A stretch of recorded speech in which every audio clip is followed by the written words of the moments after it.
back on this beautiful channel, and thanks for checking in so far. Okay, talk time.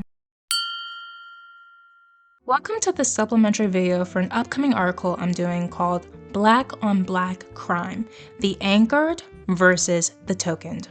Over here, the anchored is represented by a pillar. Anchored Black people are the pillars of the Black community. They are what keep our community afloat and functioning as it should. Anchored Black people preserve the Black identity and the integrity of our experiences as darker Black people, making sure that they are seen and understood for what they are. They have strong boundaries that not only benefit themselves, but every other darker Black person in this identity. Over here, though, we have the unanchored Black people, represented by the broken pillar. Unanchored Black people are contributing to the destabilization of the Black community and the Black identity. They are the reason why everyone has a vague and inconsistent understanding of Blackness, and why every other group has a clear and focused space except Black people. So let's get to the parallels and buckle in, because this might be a couple of minutes, right? Anti-Blackness as feature-based constructs, Blackness and anti-Blackness as blind constructs. Knows that Blackness is not a racial, DNA, or ethnic construct. Chalks Blackness up to race, DNA, ethnicity, or some other fluid, unclear concept that can't be visually defined. Knows that Blackness is a visible feature-based construct rooted in the lived experiences of people with dark skin, 4C hair, and Afrocentric features. Denies the reality of Blackness being feature-based, decouples Blackness from dark skin, 4C hair, and Afrocentric features. Doesn't understand that these features are salient to the concept. Knows that darker people with these traits face the harshest forms of anti-Blackness because they are the most authentically Black. Denies that darker people with these traits face the harshest forms of anti-Blackness. Denies that darker people are more authentically Black. Clear representation in a world hostile to Blackness versus vague representation in a progressive world. Knows that in a world plagued by colorism, Black representatives must have an authentic darker appearance to counter expectations for Black people to erase or compromise themselves. Denies that the world is plagued by colorism, consistently favors lighter, ambiguous forms of monochromatic diversity that's palpable to whiteness. Knows their Black identity is shared with other darker people and holds themselves accountable to the collective. Doesn't see themselves as a part of the Black community, does not care about being accountable to other darker people or the collective identity. Knows that misrepresentation by just one Black person affects the entire community, versus doesn't hold themselves accountable to other darker people for misrepresenting shared experiences. And then the last one on this page, right? Very important. Honors and properly delineates Black and mixed as two different identities. Rejects the false equivalencies / inconsistencies between them. So here's an example. Anchored Black people understand, right? Fully Black people cannot claim mixed labels. So mixed people will not be claiming fully Black labels. You see the respect there? Each person has their own space, delineated space for their experiences. Versus over here, right? Fails to honor and properly delineate the Black and mixed spaces as being two different identities. Conflates them and makes false equivalences / inconsistencies between them. And here's exactly what I mean, right? Black people, these people say that Black people cannot claim mixed labels, but for some reason, mixed people can claim fully Black labels. And that's unfair, because how is it that mixed people can fully have their space, but then also have half of like fully Black people's spaces? So yeah, you see the problem here. Now let's go to the next slide, right? confidence and accountability versus instability and avoidance. Assured in their Blackness and appearance, doesn't evaluate themselves as inferior or superior based on skin tone or lived experience. Exhibits insecurity, internalized stigma, self-hate, or instability regarding their acceptance of their own Blackness and authentic appearance. Knows the validity of their experiences and boundaries despite other people's attempts to invalidate them. Invalidates themselves and other Black people's experiences/boundaries when it comes to being Black, either through ignorance or an unwillingness to acknowledge the specific challenges of that experience. Doesn't judge lighter people for implicit biases, but demands actionable accountability while retaining strong boundaries. Judges lighter people for their implicit biases, but ironically won't make an actionable plan for holding them accountable. They avoid confrontation and have vague, weak boundaries. Equal representation for Black men and Black women versus misogynoir, the whitewashing and non-support of Black women. Resolute in demanding the equal representation for Black men and Black women versus only Black men can maintain an authentically dark visible presence, while Black women must have their image whitewashed. Recognizes that Black women deserve the same visibility, respect, and accurate representation that Black men have versus thinks that Black women are unfit to be on the face of their own identity. Denies that they deserve equal representation and appoints lighter, non-Black women as their representatives without their consent. This really gets me. Rejects misogynoir towards actual darker Black women and any imbalance in representation. So if Black men don't come in all shades, then neither will we as Black women. Versus full-blown misogynoir, right? They'll make up some BS excuse about why Black men on set must be dark, but the Black women have to come in all shades and colors. Does not tolerate complicity from Black people, but especially Black men, when Black women are having their representation erased or replaced. Versus over here, will sit back complicitly as others, including Black men, displace and erase Black women from their own representation.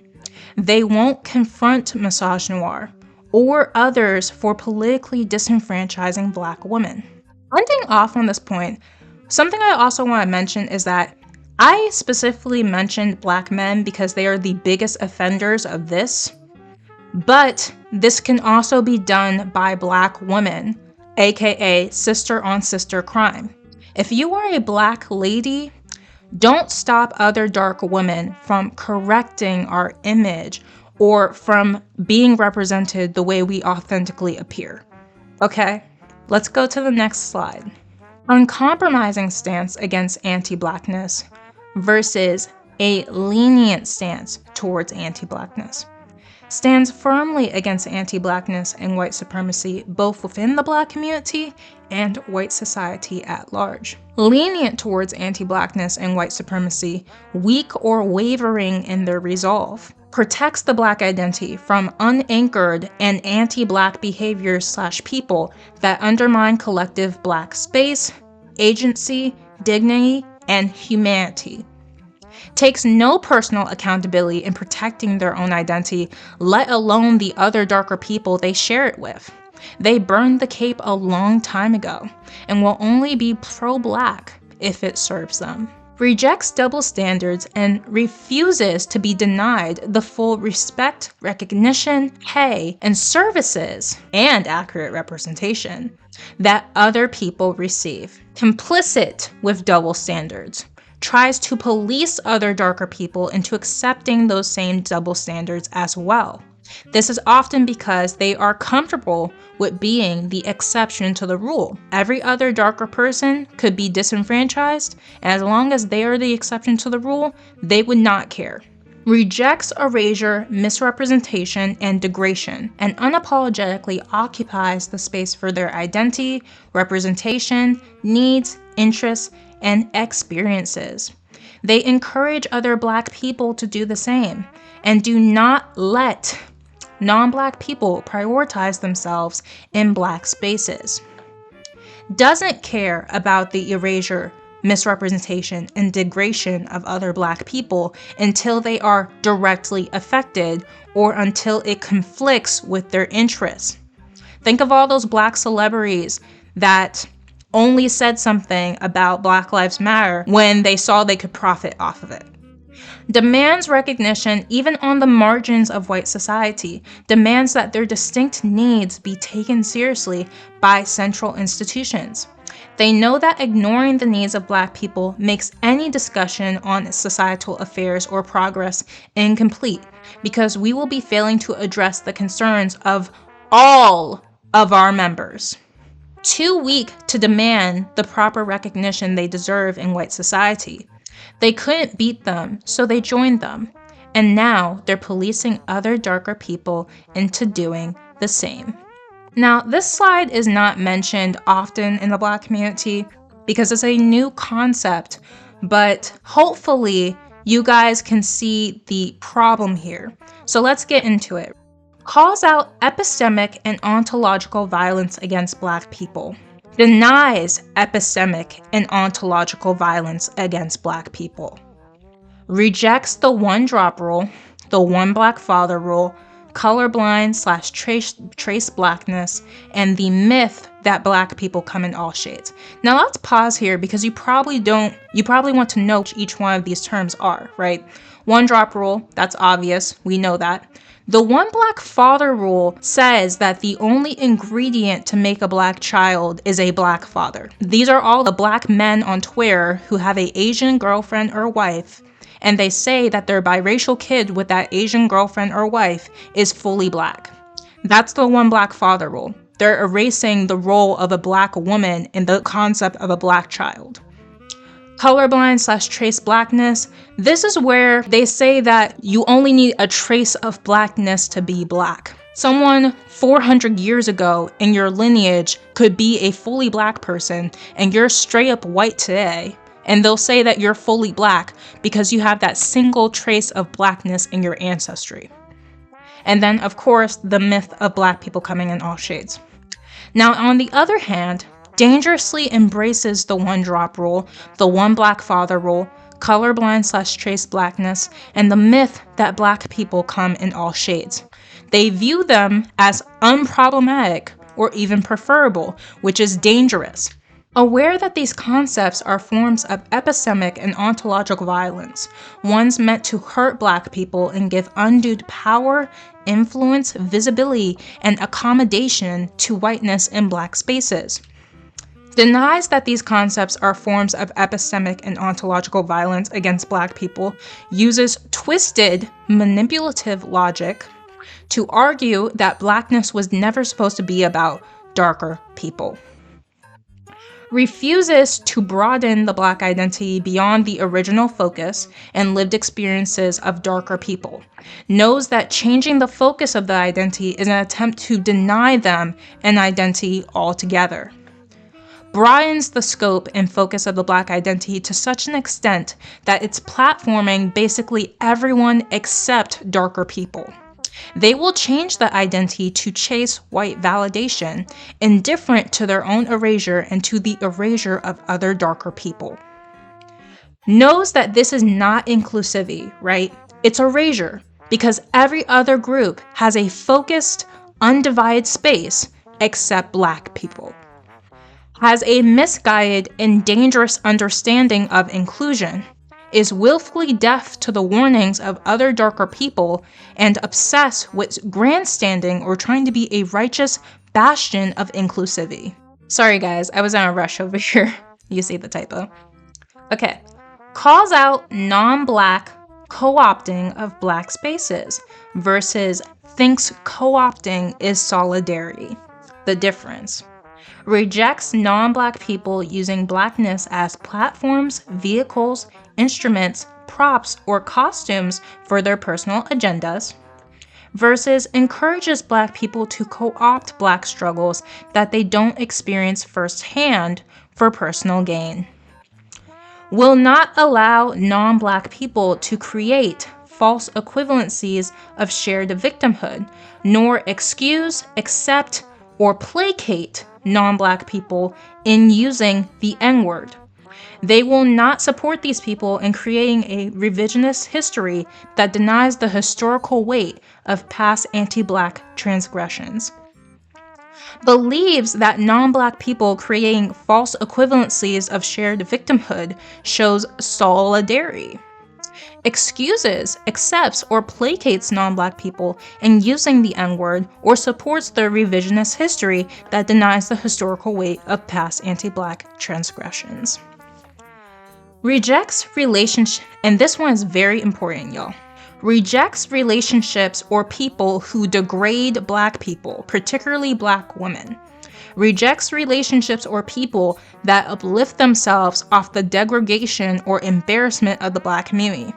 I'm so proud that more Black women are catching on to this. I haven't seen a lot of Black women going out in the streets for certain Black men who are in certain relationships and basically build those relationships off of a hatred of Black women and off of putting down Black women to uplift another person.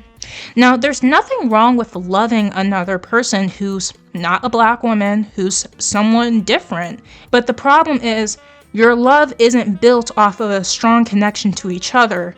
It's built off of a common hatred and almost bullying of someone else. Now, over on the other side, right? Champions relationships or people, yes, especially rappers, who degrade Black people, particularly Black women. Champions relationships or people that uplift themselves off the degradation or embarrassment of the Black community. Think like TV shows like Jerry. Think rappers who talk about how ugly dark skins are in their lyrics. Unanchored Black people support these people. Okay, on to the last and final slide. Rejects narrow, counterfeit versions of Blackness versus embraces white-defined Blackness. Rejects narrow, white-defined versions of Blackness that attempt to lighten and limit what Blackness is allowed to exist as, versus embraces and conforms to narrow, white-defined versions of Blackness, either out of ignorance or indifference, or just an unwillingness to perceive it as a problem. These people are unafraid to vocally assert their non-consent to the misrepresentations of their identity. They will unapologetically tell certain lighter people that they are not Black, and they need to be doing this more and very vocally. Versus chooses silence in the face of misrepresentations of their identity, downplays the impact, or deludes themselves into thinking that a certain lighter person is more Black presenting than they actually are. These people may have the same beliefs as the other group, but the difference is they stay silent. The other group confronts it, they stay silent. They do not have the balls or the boundaries to tell certain lighter people that they are not Black.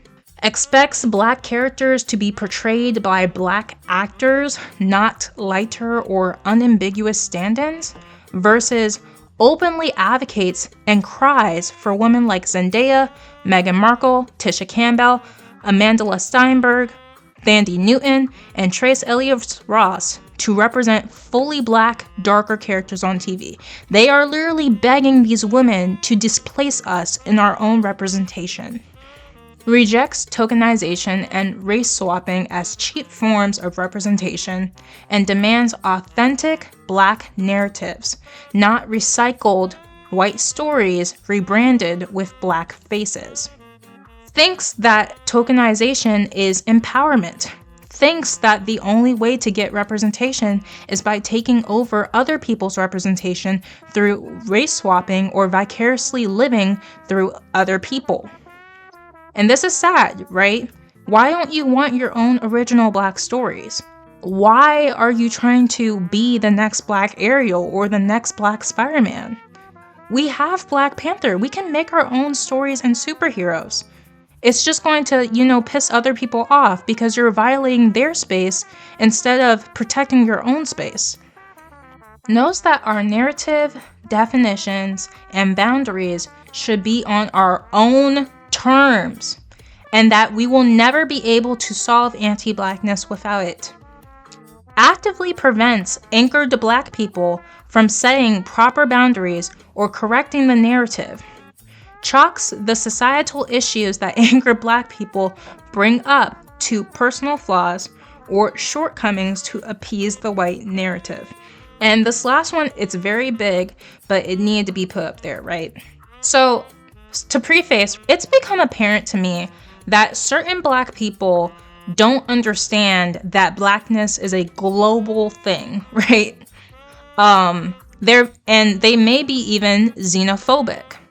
So this point basically says, knows that Blackness is diverse, but this diversity comes from the varied lived experiences of darker people around the globe, not because of those with distant Black ancestry or a trace of Blackness. Okay, so we have diverse experiences, but it's because of our lived experiences. It's not because of our skin color and stuff like that. Black people come in a limited range of shades. We just have different experiences based on our cultures, traditions, etc.